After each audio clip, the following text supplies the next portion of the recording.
Hello friends, welcome back to Learn English with Helen. இந்த வீடியோல நம்ம டெய்லி யூஸ் சென்டென்சஸ் தான் பார்க்க போறோம். கண்டிப்பா உங்களுக்கு யூஸ்ஃபுல்லா இருக்கும். ஸ்கிப் பண்ணாம வீடியோவை ஃபுல்லா பாருங்க.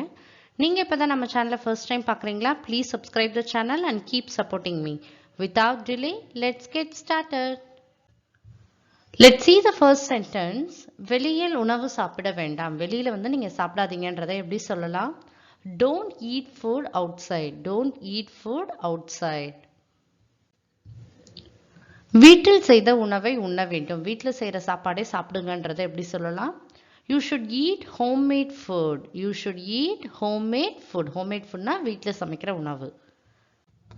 Next sentence. நீ முட்டாளா? அதை எப்படி கேட்கலாம்? Are you moron? Are you moron? Moronனா முட்டாள், stupidன்னு அர்த்தம்.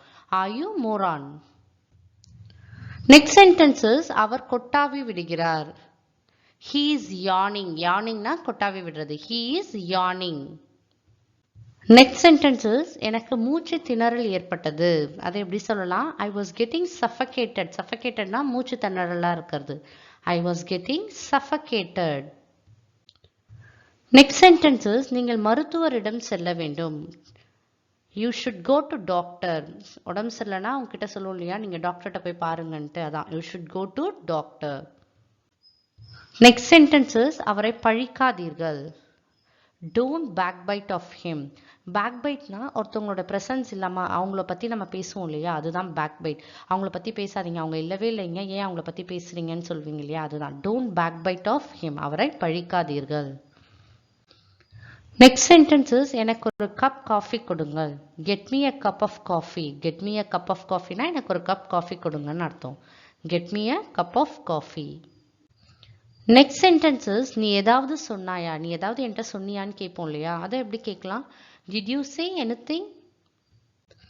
Next sentence is அவன் ஏமாற்றுக்காரன். He is cheater. அவன் ஏமாற்றுக்காரன்றதை he is cheaterன்னு சொல்லலாம்.